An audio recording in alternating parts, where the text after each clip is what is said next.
All right, welcome to the JU MED 140 discussion on citizen journalism. I've got some awesome guests that are joining us here. The students of Judson University are very lucky to be able to have you guys, so I really appreciate your time.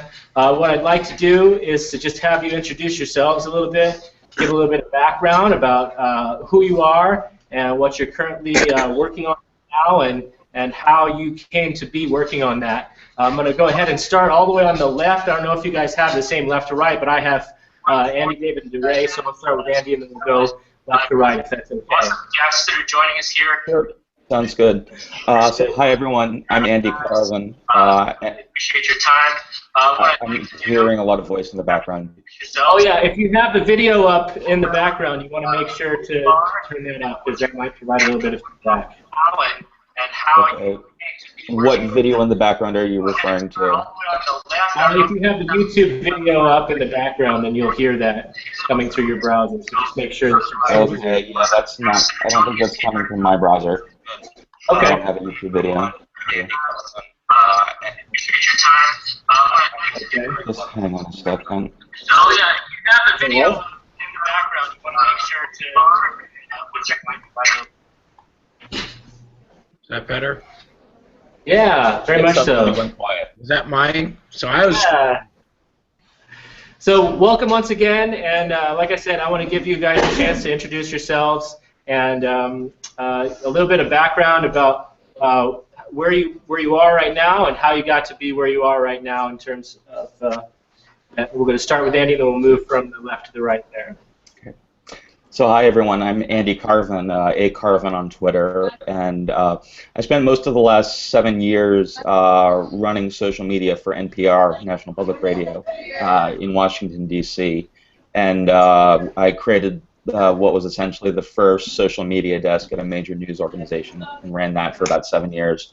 I left NPR at the end of last year to do a couple of things. I'm a fellow at Columbia University's Tao Center for Digital Journalism, where I'm conducting research on the intersection of broadcast news and social media during breaking news situations. And meanwhile, I'm also an editor at First Look Media, which is a journalism startup founded by Piero Migliara, the founder of Uday. And I'm getting ready in just a few weeks to launch a new social reporting initiative with a team of reporters from around the world. Oh, fantastic. I look forward to hearing more about the social reporting initiative. Thank you. David. Thanks. Hi, my name is David Carson. I've been a staff photographer at the St. Louis Post-Dispatch for about 14 years.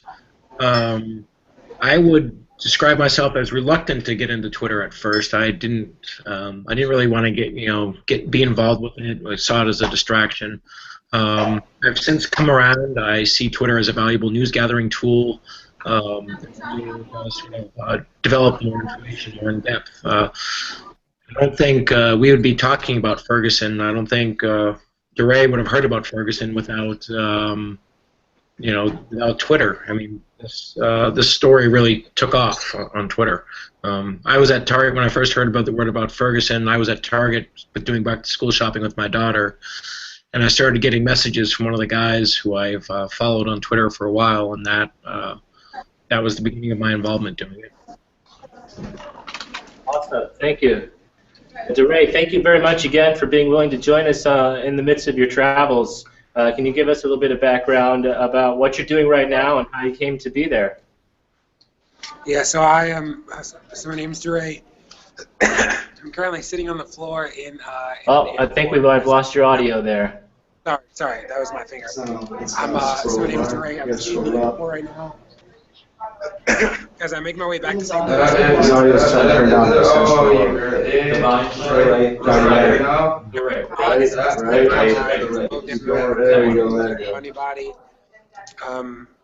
made a lot of friends. I do a lot on Twitter now. We do the daily newsletter, so the Ferguson daily newsletter. We also have a couple other sites that we do, and I live tweet. So I'm one of the protest organizers down there. When I went down to St. Louis, I probably had about 800 followers, and now I have 17,000. And they're like a set of us who manage the message on the protester side. So that would be like the quick version. Very awesome, thanks. We missed a little bit at the beginning of that, but I'm sure we can probably pick up on it a little bit as time goes by. So again, I wanted to say thank you for everybody for joining. If there is anybody who's watching remotely, as this is being live broadcast, you can participate in the conversation using hashtag JUMED140. I've got some folks that are keeping an eye on that for me in case they have any questions that come out from other Judson students. All right, so I wanted to go ahead and kick off the discussion a little bit first with a quote from another professor, actually, from New York. His name's Jay Rosen, and he said that when the people formerly known as the audience employ the press tools in their possession to inform one another, that's citizen journalism. So the first question that I have for everybody, it sort of starts from that place. At the Web Summit in Dublin this week, Mark Little, he's the founder and CEO of a company called Storyful, a company which makes its business to verify user-generated content for news. He said there's no such thing as a digital. He said there's no such thing as a citizen journalism, as a citizen journalist. First off, I'd like to ask if you think he is right, and if so, why? And if not, why not? I'll start on the right this time and move left. DeRay, as someone who I would probably consider to be an emerging citizen journalist, so what do you think about that quote in terms of the fact that there is no such thing as a citizen journalist from your point of view? Yeah, I think that Ferguson's like a perfect example of how of like the power of citizen journalism. Ferguson started because people went outside and said this wasn't okay, and that's like what has sustained it. It didn't start because an organization did. It didn't start because major media picked it up first. It started because like regular people went outside and tweeted and Vined and Instagrammed. So I think Ferguson is like a case study in how that happens. You know, today's the 97th day since Mike Brown was killed. And again, I would say that it's been Twitter, it's been Instagram, it's been Tumblr that's kept that alive with people pushing the message day in, day out. Andy, do you feel the same way based on your experiences that you feel like is there such a thing that as you know, I totally understand Mark's sentiment, and I agree to it, but only to a point. You know, citizen journalism and citizen journalists became the term of art about 10 years ago when folks like Jay Rosen, Jeff Jarvis, Dan Gilmore, and others started to try to define the difference between people who do this for a living and people who don't. And so at some point one of them came up with the term citizen journalist to describe all the people who are media creators and able to make news but aren't in professional mainstream media. And so that the term has gotten used a lot over the years, but I think what Mark's probably getting at when he says that is when you look at the vast majority of cases of people who have footage or stories to share about breaking news events. Most of these people are not there as quote-unquote citizen journalists in the sense that they've organized themselves in a group, that they're committed to producing content on a daily basis. I mean, like DeRay, I would say, is absolutely a citizen journalist, and I think it's a perfectly apt term and appropriate term for him. But for example, let's say you have an earthquake, and people suddenly step out of their houses and shoot some footage and upload it to Instagram. Or if you look at some of the other folks who were in Ferguson who might have just been passing through for a few hours, uploaded some photos, and then went back to their regular lives, I would consider those folks more eyewitnesses and sources who committed acts of journalism but aren't attempting to participate in a broader social conversation and civic conversation in a way I think a citizen journalist would define themselves. At least that's my take. So I think it's more nuanced, a little more nuanced than what Mark suggests. It's interesting, the random acts of citizen journalism, you know, that they're saying upon, most of it probably pretty, photo-oriented. As someone whose job it is to take pictures, David, where do you stand on that in terms of the differences, or if it's true? You know, I find this term citizen journalist, you know, for me it's it's kind of a loaded term because there are people out there who are working as journalists, but then I think a lot of people that are identifying themselves as journalists are actually more activating or operating more as activists than journalists. And I think that's an important distinction to make. That there's nothing wrong with being an activist. There's nothing wrong. There's nothing better about being a journalist. Some would say that it's better to be an activist than a journalist. But I think that the one thing that is, for me, defines it or differentiates it is, I've seen some of the activists out there, and they are, they might be shooting pictures or interacting, or they've got a large Twitter following, and they will, at times, they are repeating things that are clearly not true, and I'm sort of like, all right. And so I think what the professional journalists have done is that we've almost become a fact checker for some of the stuff that gets put out there, and people repeat it, and then you spend a portion of your day out in Ferguson, tracking down, false rumors that were spreading through Twitter. There are, clearly there's all levels there. There's some that are very, very professional and very responsible with what they do, but people are not necessarily weighing what all their sources are. And they're giving equal weight to some people that I think are or don't have truth. As a journalist, I have truth as my ultimate goal, and I think that some of these people don't have truth as their ultimate goal. I think that some of them have an agenda which they're pushing, and so I think that it creates this like a citizen journalist is such a broad term. I feel like there should be a better term for it, and I don't know what it is, but I think citizen journalism is dated. There's some interesting things at play there with the different ways that we refer to words, and it makes it difficult for us to unpack it and make sure that we're all comparing apples to apples. And I think that's part of what conversations like this are really all about. And that it kind of leads me into an interesting segue. We had another question that we wanted to get into a little later, but I'm going to skip forward and go ahead to it, which is essentially, what relationship do you have with the subject matter of the stories that you tell? And is it possible or necessary for journalists to remain totally detached or objective? And is that somehow different for citizen journalists? I think that humans are necessarily, involved. We are emotional beings, and so it's very difficult for us to not be involved with the subject matter that we are interested in and talking about. So I'm interested to hear what your points of view are on that. If it's possible to be detached or necessary, are the rules different for citizen journalists versus journalists? All right, ladies and gentlemen, for those of you guys waiting around here for For anybody who would like to take that, actually. I'm happy to take that. I consider myself a professional journalist who thinks it's disingenuous to pretend I'm not human and don't have emotions. I spent the better part of the last 3 years covering the Middle East, the Arab Spring, as many people call it, and it's been quite a mess over there. And they've had these extreme highs and lows that it's hard not to feel compassion for people who are experiencing these things. And so, I feel perfectly comfortable expressing myself being upset when a colleague of mine or a source of mine is kidnapped or arrested or in some cases killed.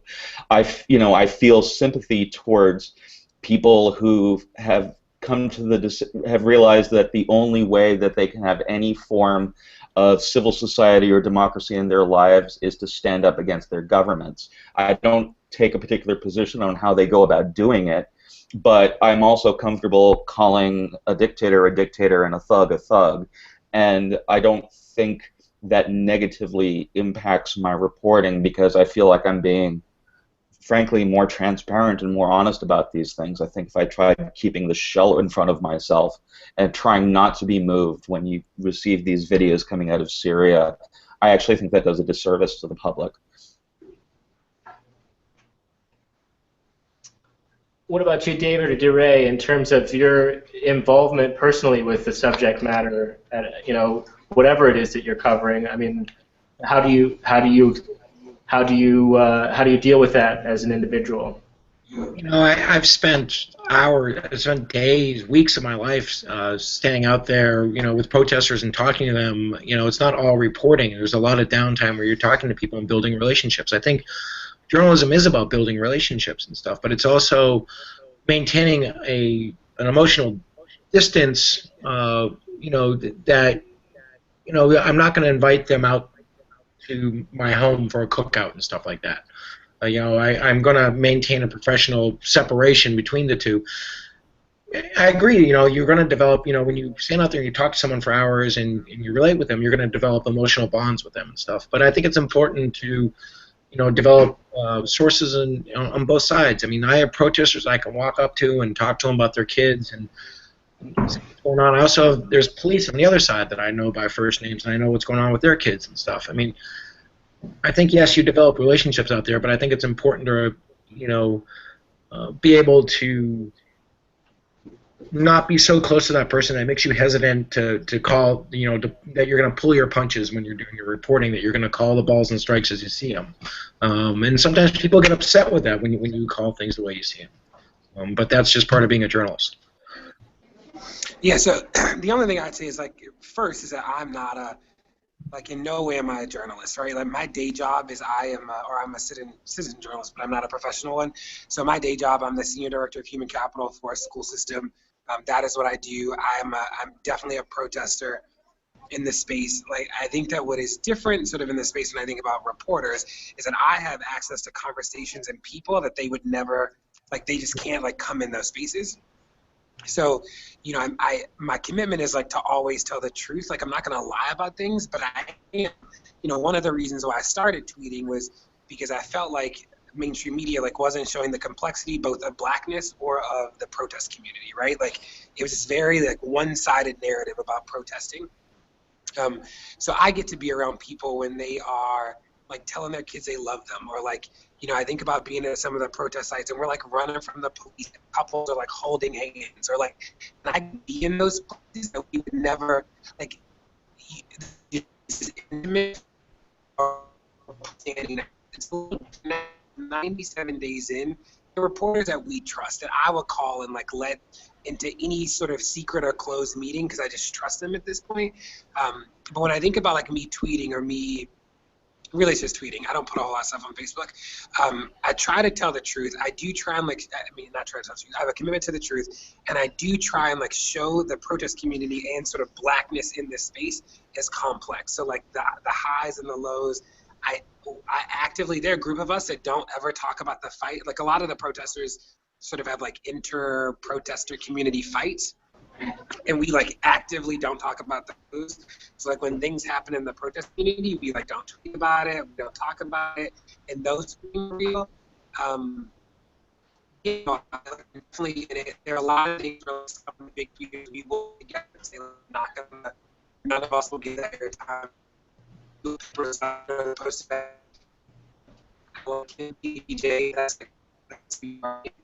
I'm missing those.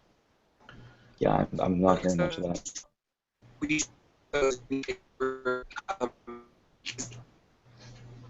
DeRay, we're losing you a little bit there, so all I'm going to let, we lost your audio. We're going to let that buffer and catch up a little bit, and hopefully your airport connection will catch up a little bit with us as well, if you happen to hear us. So along those same lines, I kind of wanted to move in a similar direction. DeRay, you were talking about the tweeting the truth and being very emotionally invested in that process. And I want to ask the three of you. There was this conversation off the Digital Futures Forum where they were talking about the need for verification in terms of the information that you're disseminating, to verify it, and how important that is, both from a citizen journalist and a journalist point of view, so that you're not spreading things that are not potentially, quote-unquote, not true. Yet the flip side of that conversation, I noticed, was that there was a lot of discussion around the other side of that, which is editorial control, and how editorial control can kind of lead to a sort of censorship. And I wonder if any of you have ever felt to a certain extent that you maybe wanted to spread some information or wanted to say something, but as a result of maybe editorial processes that you felt like you needed to stop, and not say what you were going to say, or something along those lines. Does that make sense as a question? Yeah, I do it all the time, actually. I mean, in some ways it's my bread and butter on Twitter, because I personally use Twitter as a form of a collaborative newsroom, and the project that I'm building at First Look, I think would accurately be described as this collaborative open newsroom space where members of the public can join us as we try to sort out what's true and what's not. Because whether we like it or not, there are rumors already all over Twitter and all over the rest of the internet that are getting circulated left and right. And I've seen too many situations, whether it was the Boston bombing or Newtown, where rumors would be spreading further on social media because news organizations were biting their tongues until they were 100% sure that this was true or not true. And so I tried to take the position by acknowledging that these rumors existed, but telling people to be urging extreme caution because we don't know the facts yet, that these are not well sourced yet. You can't rely on a single source to give you all the answers. You need to do independent sourcing.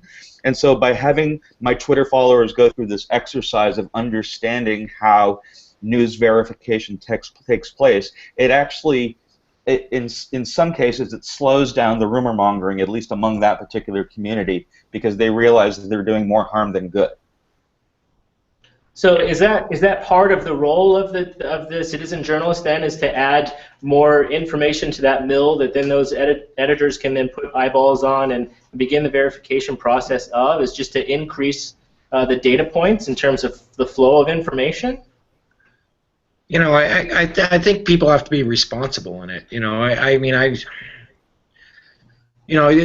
Ferguson had so many false rumors that floated around in the early days there and stuff. The kid that was, or the guy that was with Michael Brown when he was shot, the day after they had him being executed by police behind the Domino's just down the street, which was totally false. But you continued to see that rumor for days afterwards just echo. And so I think that my policy on Twitter is to be very hesitant about putting out stuff that I'm not sure about, because you see things echo for days afterwards in Twitter, and I understand why Andy's got a huge following and they're very educated and they kind of know what the deal is, but when one of Andy's followers tweets something out and it may not be confirmed, that then goes out to their followers, and they may not be as educated about what that standard is, and so things start echoing out there and spreading. That's why I want to do things as accurately as I can the first time around. And back during the Boston bombing stuff, I retweeted a couple things that turned out not to be true because I had trusted the source, and I kind of felt bad afterwards. I felt like I had added to misinformation, and that that sort of bothered me as a journalist. Has there ever been a situation where you did not take a photo of something because were you potentially aware of the fact that if you, as a photojournalist, took that picture, that could have? No, I mean, if I see a photo, I'm going to take it. I mean, because I can't. That's reality. I mean, I don't mind sharing reality. People. I often tell people on Twitter that I'm a visual journalist. I'll tweet out what I say and I'll back it up with a photo when I can to prove it. So I see the statement via your tweet, and then a visual backup confirmation of that is one form of verification.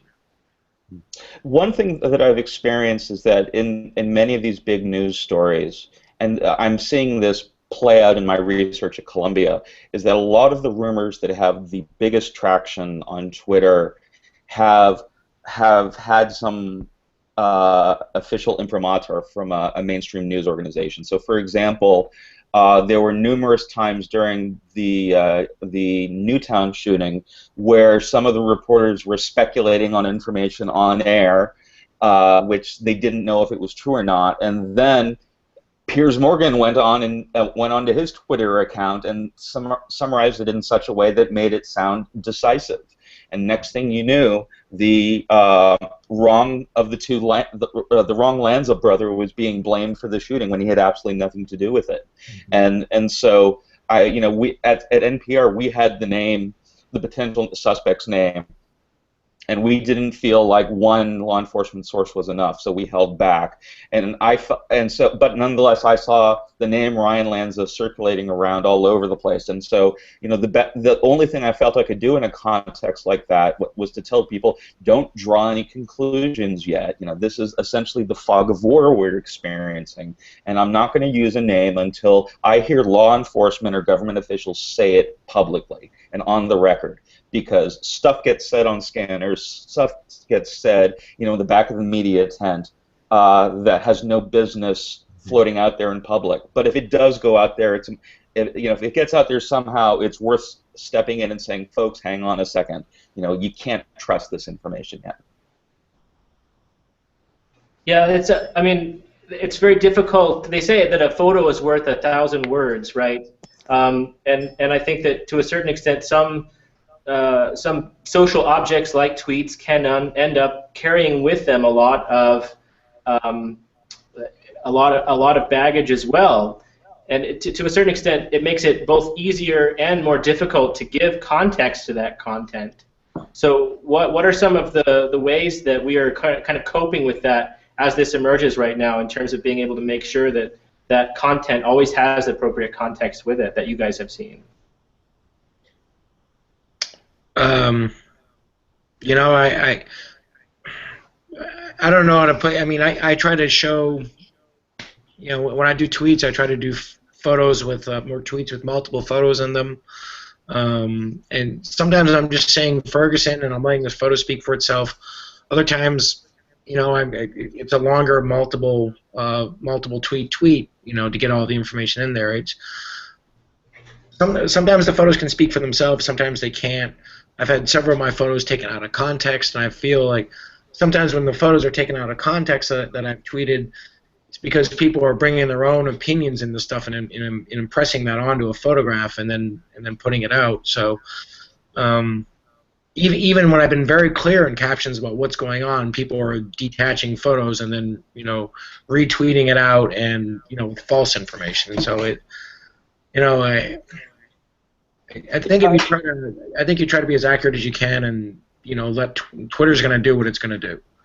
Exactly. I totally agree with you on that, because we can tweet out information that we consider 100% accurate and have the visual proof to establish it, but that isn't going to stop someone from copying and pasting the link of the photo and adding their own text, or writing a manual retweet that claims to be in my name but completely rewrites it, or frankly they wait for it to appear on the news organization's website and then they give it its own spin and sends it out via Twitter or through email chains. That the reality of the situation is the mainstream media doesn't have anywhere near the control it used to before, and so one of the few ways of combating that is through educating the public and making them understand really the level of responsibility they have in terms of their friends and the members of the community to get this information right, because otherwise they're doing more harm than good. I'm curious to know, Andy, you talked a little bit about in your book about some of the ways that the sensitivity of that kind of a situation might be a little bit different internationally than it is domestically. I wonder if your point of view as you were going through that process left you with any insight in terms about whether or not there might be a difference between how those kinds of things play out on the world stage versus how they might play out just domestically, here in the United States with something that might be. Is there a particular country or example you had in mind, or just generally speaking? Just generally speaking, if you want to try to divide the globe up that way. Yeah, well, it's tough because you think of Twitter being this incredible collection of communities across the U.S. engaging among themselves and with each other. That's just a fraction of the conversation taking place, because more than 50% of Twitter traffic and Facebook traffic is happening overseas now. And it's going to vary from place to place. So, one of the first countries I started covering when the revolution started was Tunisia, which is a very literate society. 30% of the population was already on Facebook at that point, and so you saw very effective activist use of people getting the word out. And it didn't really matter if you considered yourself an activist or a journalist. The lines were blurred, because if you were trying to be an honest journalist, the government would throw you in jail. So sharing accurate information was considered a revolutionary act. That really complicates matters when you're talking about these revolutions overseas. But then you go to other countries like, I don't know, let's say Libya, where only 3 or 4% of the population was online, and Muammar Gaddafi had controlled the media for 40 some odd years. You know, everyone assumes that everything is a conspiracy theory, and everyone is related to everyone else, and you don't need to know any more details, because you know how this always works out in the long run. And so, trying to extract information, and or perhaps more accurately, trying to get them to tweet and act more responsibly on Twitter took some practice, because they were so used to living within a media culture that's based on state information and rumor, and nothing in between. I guess as a follow-up to that, I'll ask the both of you if in the process of your activities online, I mean, there's a lot of buzz these days about information security and privacy, and you know, and how much different governments know and don't know, and what they store and don't store. Have you ever felt, as individuals in the process of doing what you do, any kind of doubt or a fear or hesitation or anxiety about those kinds of things as you were participating in these things? Well, I work at First Look Media, so everyone wave to the NSA right now. Hi, NSA. For those of you who don't know my organization, I work with Glenn Greenwald, and we're one of a small number of news organizations around the world that has access to the full Edward Snowden documents. And clearly there is a premium put on those documents by intelligence agencies around the world, not to mention the U.S. trying to figure out exactly what it lost when Snowden leaked this stuff. And so we have pretty sophisticated security protocols. When you start at First Look Media, on your first day on the job, you're taught how to encrypt your emails, encrypt your backup disks, how to do encrypted video chats, I mean, all sorts of different things. That's how we have to conduct ourselves, because we don't know who the hell is watching at any given point. And I know there were definite times when I was covering the Middle East where, in particular, the Syrian government was trying to put malware on my computer, and they were doing such a half-assed job of it. I could tell when they were trying to get me to click something. And there was also this great team in Canada called Citizen Lab that has spent much of the last few years documenting every instance of malware and surveillance that the Syrians have done that they can get their hands on. So for me, it can be a daily cat and mouse game, which puts me. I'm definitely the exception and not the rule there. That's it, But at the same time, the more people are involved in national security coverage, the more they're getting concerned about what the government may be doing, because when the Justice Department starts hacking, or not hacking, but starts wiretapping AP phones and starts threatening arrest against New York Times journalists because of their sourcing, that gets pretty scary. Or posing as journalists recently, we found out occasionally. Yeah, that latest example where was it an FBI agent posed as an AP reporter. Yep. So I thankfully don't have those concerns that he does, but the only concern I have about the information I put out is that I'm interacting daily with the people out there, and you're sometimes taking photos that people really don't want to be out there, and they don't like the way they were portrayed in it, and then you're having to confront them. Then they're going to come up and confront you the next day because they're going to see you out there. And so my concerns are much more local about being confronted, directly by someone. I think I'd take that over the issues that you have, though, Andy. Yeah, I would prefer yours as well. it's very interesting, David. I really wish that we had been able to continue the conversation with DeRay, because you had such an interesting exchange before we went on to the air about the way that there's this sort of back and forth of, you really can't win for losing when it comes to putting information out there. Different sides will feel differently. Like some say, oh, this is slanted this way, some say it's slanted that way. It's kind of a catch-22. Right. Yeah, I mean, we ran a story this last weekend talking about how police, the FBI tracks all these crime statistics, but they don't track exactly how many homicides or how many fatal shootings police officers are involved with around the country. So there's no accurate count of that. There's no way to accurately tell how many there are. And some departments report and other departments don't report. New York City has reported from time to time, and then they don't report for years and years. And so you try to compare year to year, well, is that a year that New York City reported homicide or shooting, police-involved fatal shootings, or is that not a year they involved in? And obviously New York City is going to skew those numbers significantly one way or the other. And so all the police here in St. Louis were like, you guys hate the police. You're a liberal rag. You're just on the protesters' side. Earlier this week, earlier this week, and we ran a story. What DeRay was talking about there, we ran a picture of we did a story about police chaplains, and DeRay didn't like that story, and I was like, well, why? So we're always going to do stories, and so long as both sides are not liking some of the stories sometimes and liking them some of the times, I guess we're playing it down the middle. Yeah. I think DeRay will counter that and sometimes and say that we're biased, but the police will say sometimes we're biased against them. We make the best effort we can to be as straight down the middle as possible. I think what he was saying was that he was worried that it was going to get people hurt, that it was painting things in a negative light, and as a result might be creating a potentially dangerous situation. I don't want to put words in his mouth. I wish he was here. Yeah, I think he was saying that to me too, but it was a story about police chaplains, and so people will read things in the stories that you never intended. And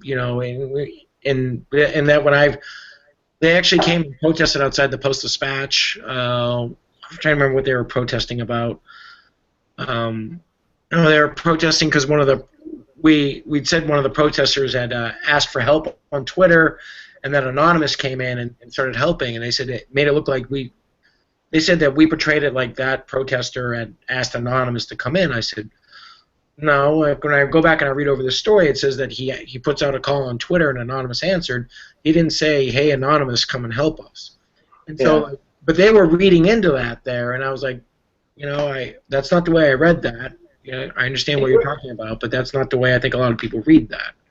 And to go back to what you were talking about in terms of the data about police killings, there was this concept from The Wire. I don't know, you guys probably know the show The Wire. This concept of juking the stats, right? Where there maybe that there isn't such a sense of objective truth, and our class just finished watching a documentary about called We Steal Secrets about Julian Assange. We watched the interview that Lawrence Lessig did with Edward Snowden over Google Hangouts, so I wonder if there is any substance to the notion that we cling to this notion of objective truth.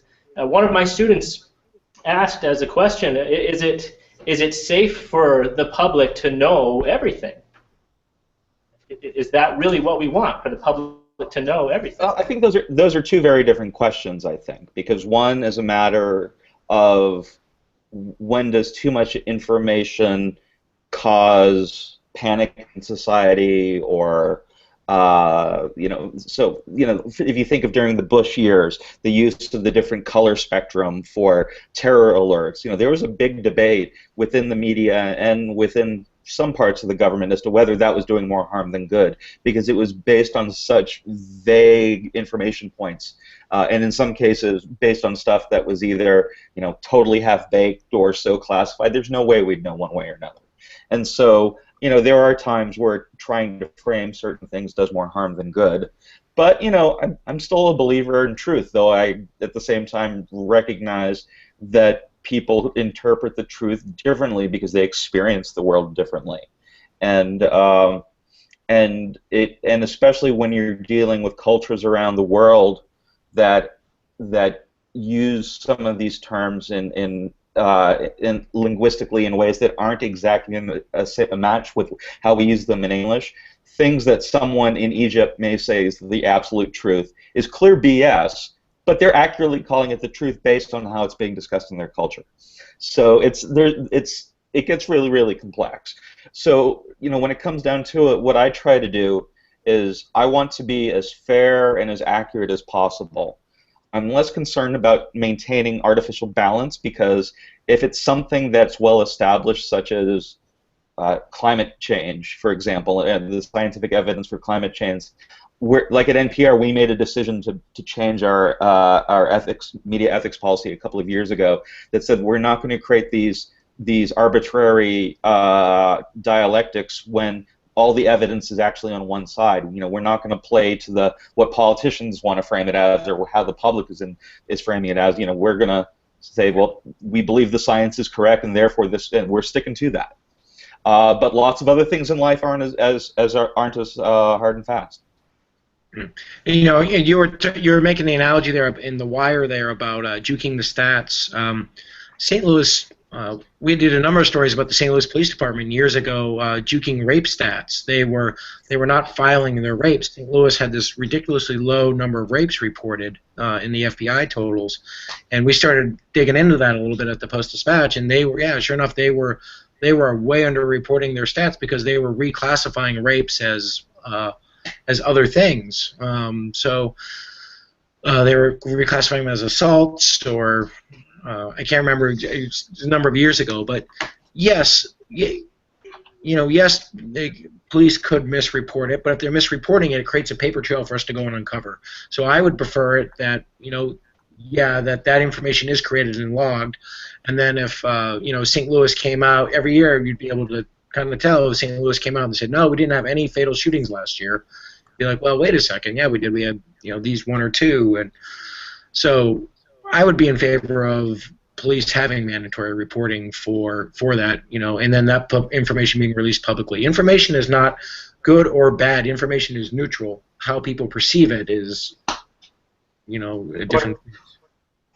Or the context in which that information is given, right? And it's nearly impossible to hold the government accountable when they won't give you access to the data that's needed to make that interpretation. Right. And we don't know if St. Louis has an inordinately high number of shootings compared to other cities our size, or whether we're below average. It's just there's no way to tell that. So, it creates an interesting discussion. Are we high or are we low? We don't know. But you're sort of the opinion that all sort of the release of information is good to a certain extent, right? Yeah. Yeah. Yeah, I mean, information, I think the default position on government data should be open unless there is an extreme national interest in withholding it. And they better be damn prepared to go to a court and prove that that's the case. Because too much government information is being either buried in bureaucracy or being put in formats that they know technologists have a hard time working with, or they're flat out being classified in ways that that give them the excuse to call it national security when it's utter BS. And similar types of obfuscation takes place at the local level all too often too. We've only got about 15 minutes left. I want to give my students some warning that I'm about ready to let them ask some questions of you now, because we have. You've been able to be kind enough to share your time with us. I want to give them a chance to directly address you with questions. But first, I would like for you to have the opportunity to directly address them, and help them to understand how they can best prepare themselves to be in this media ecosystem that we've been discussing tonight, both as citizens and as potentially journalists, and as citizen journalists, as it were. Andy, you're the expert here. It's hard to give much advice in a minute or two. I mean, let's face it. The world has changed enormously over the last 10 to 20 years with the growth of the internet, and especially the combination of social media and broadband and mobile technologies that have cameras on them. And historically, the role of the media, I mean, if you think of the word media, from the Latin of being in the middle, was to stand between the event or the news that's taking place and the public, and to help the public process that information so they can use that knowledge to their benefit in whatever way they choose. Whereas in the reality now is that you've got all sorts of folks who are out there in the ether, either experiencing these events or wishing they were experiencing these events, sharing all sorts of information that doesn't end run around the media, and informing the public sometimes with useful information and sometimes with god-awful information. And so not only do we in the media now have to continue our role as institutions that hold power to account, and force them to be more responsive to the public's needs. I think we also need to play this role of understanding better what the public is sharing as well, because now they have a type of influence they never had before, and so we have to be watching both sides now and not just one. And I would say, just advice to the students: if you're not on Twitter, why are you going to be a journalist? Get on Twitter. I was talking to some journalism students the other day who weren't on Twitter. I was like, you want to be a journalist or not? Take computer-assisted reporting classes, learn Excel, learn spreadsheets, learn crunch numbers.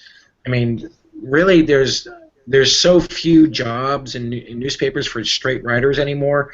Even as a photographer, I'm shooting video, I'm tweeting. I try to write as little as I can, but the jobs aren't these strictly nice relaxed writing gigs anymore. I mean, go and start working, bring a set of skills, and then keep learning new skills, because if you stop learning, it's just gonna pass you by. It's moving too quickly now.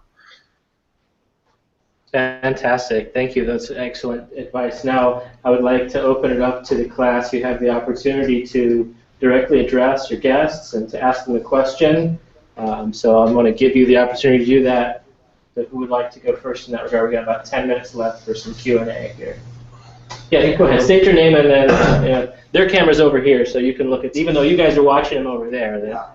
Hey, my name is Pasquale. I just have a question. So since now journalism and media is shifted to the internet, information coming from the internet and Twitter, it almost seems like you have to be on it 24/7 though. So do you see is that how it really is though? You have to pretty much be on top of it all the time. How do you even I don't know. It feels that way. Yeah. During Ferguson, we would joke that you'd be out in Ferguson tweeting, and you'd come home and you read more tweets, and you'd go to sleep with your phone in your hand, and you wake up and you read the tweets that you missed, and then you'd go back out there. And I can't imagine what Andy has to do, where he's trying to cover stuff half a world away when he's supposed to be sleeping, and they're up and doing stuff. So, yeah, I mean, it is all the time. The other important thing, though, is to be able to turn it off on certain days. Certain days I just kind of put the phone away and walk away from it, because Twitter honestly stresses me out. People would get on there and they start sniping at you and stuff, and it's I don't have time for this. And you have to kind of have a thick skin if you're going to be on Twitter and be a journalist, because people are always going to be challenging you on stuff. There are people on there you want to interact with, but it has extended my work, unfortunately. Yeah, when the Tunisian Revolution began in January 2011, December 2010, I wouldn't have imagined that it would have led to a situation in which I was online 15 to 16 and sometimes 18 hours a day, 7 days a week for the next 18 months. I do not recommend that. It was not healthy. I got a hell of a lot done, but it took a good chunk of this year for me to decompress from that. Because one thing a lot of news organizations haven't figured out is how to take people who quote-unquote work in the social media space out of rotation. So if you've got people covering a really tough story, their editors know that they can only take so much in a certain day or week or monthly period, and they're given the proper breaks for their own well-being. With social media editors and the like, no one had really given much thought to that before. And so I personally had to make the decision to stop covering a lot of things because it was just taking too much of a toll on me. And now with this project I'm getting ready to launch at First Look Media, I'm actually hiring editors and producers around the world across about, I don't know, 12 time zones to cover global news issues, focusing on their working hour, their daytime hours. And so I don't have to stress over being online 18 hours a day when I can do 4 or 5 really good hours in the middle of the day on East Coast time and know that I've got a team that's in Beirut or in Milan I've got their back after they're signing off, and then my colleagues in LA have my back when I'm done. And then incorporating within that other breaks and other resources to make sure that we're looking after ourselves. Awesome. To answer your question, okay? Oh yeah. Okay, go ahead, yes. So I'm Micah. Yeah, go ahead. And journalism is something that I'm really passionate about getting involved with. And I really like the advice that you gave about being involved with different skill sets and kind of mixing those different types of media. And I was just wondering, what do you think are the best resources for someone my age who wants to get involved with citizen journalism, short of actually going and being on the scene?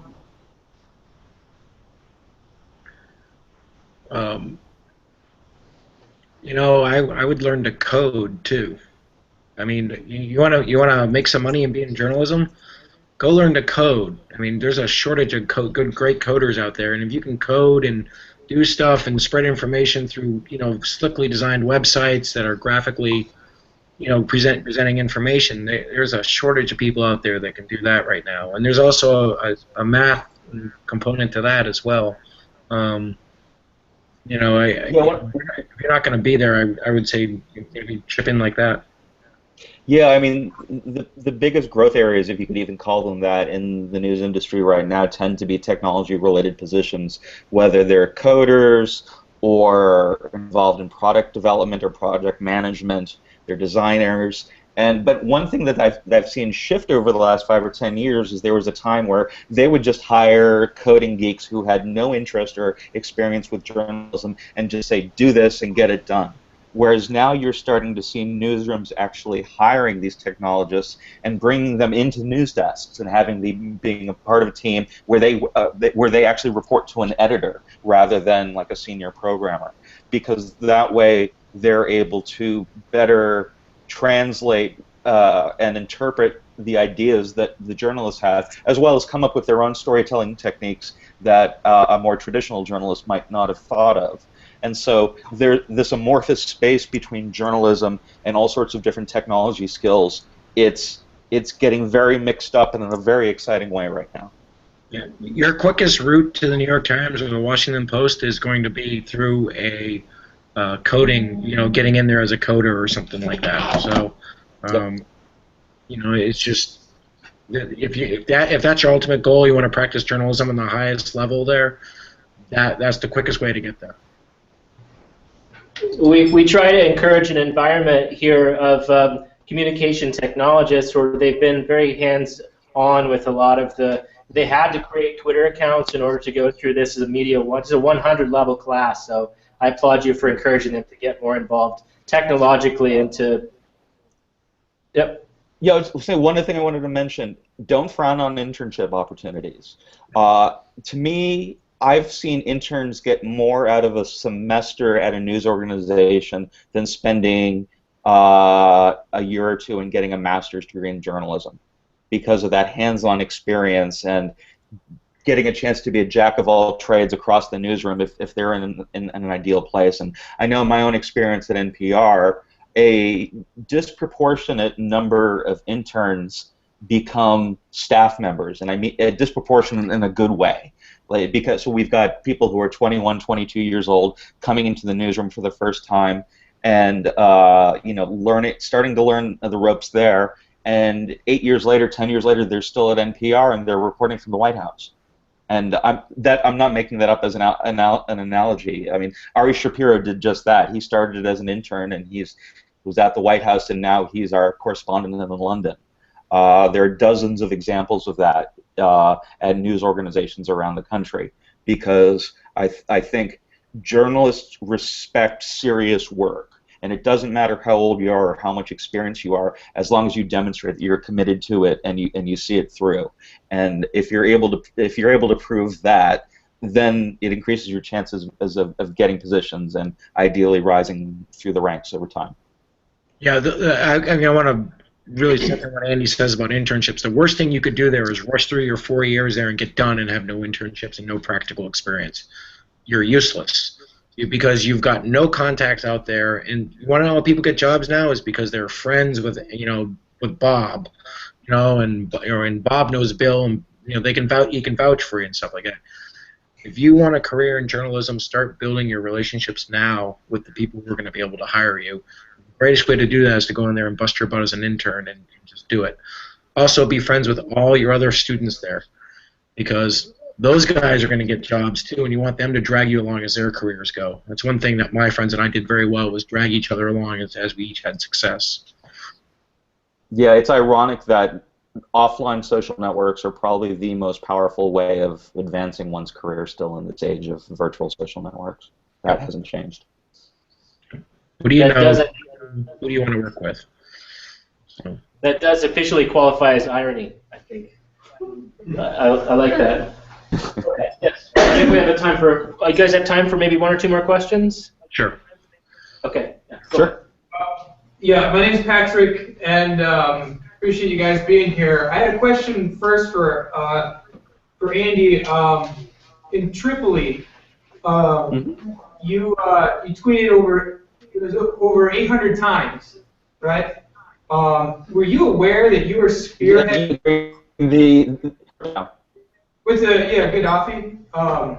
Were you aware that you were spearheading all of the media coverage at that point, and that, and if you did, like, what did that feel like, knowing that you were the main source everybody was getting their information from? Like, how does that feel to know that they were relying on you at that point? First of all, I wouldn't give myself that credit. I wouldn't have been able to have done what I did on Twitter during this 48 hours of the siege and fall of Tripoli, and those 800 or 1,000 tweets or whatever it was over 2 days. If it hadn't been for colleagues of mine like Lourdes Garcia Navarro and Lindsay Hilsum and others, Alex Crawford from Sky News, busting their asses on the back of pickup trucks with guys carrying AK-47s and very large artillery, speeding into town at 50 miles per hour, shooting randomly in the air. They were the ones that were risking their lives, and I was there to provide context and color commentary. And so, one of the funny things about the type of reporting that I do is it doesn't succeed if I don't have a network of people on the ground who know what they're talking about. And whether it's their professional journalists or whether they're members of the public who have enough points of view from enough different angles that we can put a picture together. Without them, I'm just blathering on Twitter. And so, like, I think at one point I describe in the book this whole idea of, like, during the Egyptian Revolution in Tahrir Square, there were so many people tweeting during the fight in Tahrir Square, it gave you the sense of being in a virtual helicopter overhead, because you could follow 50 or 100 people at once, scattered across a battlefield of, a 1 or 2 mile radius. And once you start following these people for hours and hours and days at a time, you actually begin to visualize this stuff. And so, not everyone has the time or compunction to commit to that kind of visualization, so I basically put it upon myself to translate all of that into something that the public could understand. But that doesn't mean I was putting myself in the line of fire. I wasn't a combat reporter. I mean, they're the ones that deserve our serious respect. I just help spread the word. Now, that ability to see that sort of 30,000-foot point of view, do you consider that to be a skill that you developed, or an ability that you sort of innately had and brought to the table in this context? Or do you feel it's the kind of thing that people can build up within themselves? As I've told my daughter, who shares my ADHD, that there are career paths for people like us. I do have this weird ability to stare at 10 different columns on TweetDeck and absorb it like the green symbols running down on the matrix, and actually feel like I'm understanding what's going on. most people would rather not do that, and I wouldn't recommend it. But that's how I'm wired. You know, if you had put me with a camera on the ground in Ferguson, and I would have felt lost and hopeless because it's not an environment I have experience in or would feel comfortable in. And so I guess I'm living in a particular period of time where I can take some of my quirky abilities and apply them in a way that allows me to enjoy my career. You're in good company with me and my son. Very glad to hear that. What about the abilities, as Andy was pointed to, David, about being on the ground there and having an eye for how to treat what you see and knowing what to recognize that might make a good, you know, digital social objects is what we talk about in this class. Visual information that you know can encapsulate an emotion or an idea. Is that something you were born with, or an ability? You know, I started working for newspapers when I was 15 years old as a photographer. So I kind of figured out earlier I was going to be a photographer, and that was a fun gig to do. You know, when I'm out there on the ground in Ferguson, I would do some vines. I would shoot some photos with my real camera and then move them over to my iPhone. I would shoot some photos with my iPhone. I kind of used whatever I thought would be the best tool to tell the story at that moment. Sometimes they were panoramas, sometimes they were vines, sometimes they were videos I did in Videolicious on my phone and uploaded them from the spot. Sometimes they were longer videos I shot with my DSLR and worked on later. So I had enough freedom to decide what I wanted to do, and I picked the tool I wanted to use, and I just used it. And really, I'm happy with the way it worked out. I think my first dedication is always to still images. I definitely have a preference towards still images. I think there's a power in them, but not everything is a still image. Sometimes it's this great sound, and you know the sound is never going to come across in the still image, and so that's a video to me, or it's a vine. Some things are just a tweet. You know, I did some things that were just tweets. They were feelings. You know, and sometimes it was hard to capture a feeling, but that tweet then put the rest of the photos I was tweeting out in context. So I don't know. Different tools for, you know, got a lot of different hammers in your bag. Pick the right hammer. And not everything's a nail, right? Yeah. Go ahead. Hi. My name's Alicia, and my question's for David.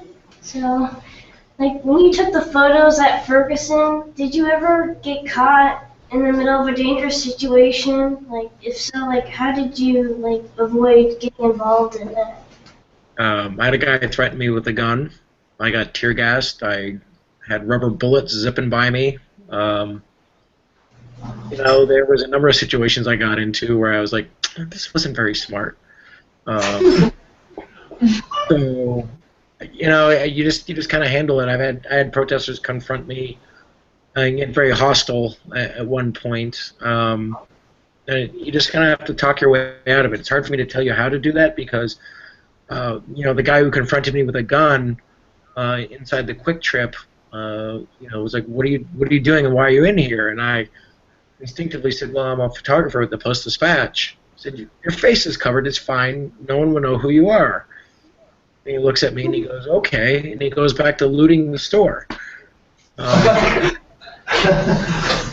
ran outside and changed my underwear. I mean, it was, you know, it's hard for me to. If you had asked me what my response to that would have been before that, I don't know what it would have been. But when someone confronts you with that situation, you're just going to respond off your instincts, you know. So I don't have any advice. I mean, there were times, you know, I was caught in between the protesters and the police, and you could tell they were going to fire the tear gas, and you just, you know, you were ready. You were aware of what your out was. What was your safe route out of the area? And then you took it. So, you know, does that answer your question? Yep. Thank you. All right, I want to be sensitive to your time. I'm very thankful for you to have joined us. We'll have to circle back with DeRay again because I really wanted to get his perspective. But if you're watching DeRay, I do thank you for your time in the beginning as well. And if you guys if you guys don't have any pressing questions right now, then I think we'll go ahead and release our guests. And then is it okay if I have them email me any additional questions, and maybe the three of us, or as it is, the four of us, can have a little bit more back and forth if that's the case? Sure. Yeah, sure. And if any of you guys are on Twitter and you want to contact me directly, I'm A. Carvin. I'll be around. We're all there. They're going to be working on some homework on Twitter this week. So. And also, if you haven't seen it, just a couple days ago, the Washington posted a really nice profile of DeRay, so you should check that out. Yep. Wesley wrote yeah, it. That was part of our reading coming in. Just so encourage them to read everything that I tell them to read. Now read everything. Keep at it. Especially if it involves my book. Yes, absolutely. Yeah, they had to read we actually had to do the first chapter, so I appreciate it, you making it available. But thank you again for your time. I'm going to go ahead and stop the broadcast now, and you all will still remain. But thank you once again. We'll continue the conversation at #JUMED140 and under citizen journalism as well if anybody else wants to participate. Thank you so much, and have a good evening. Thanks a lot. Thank you.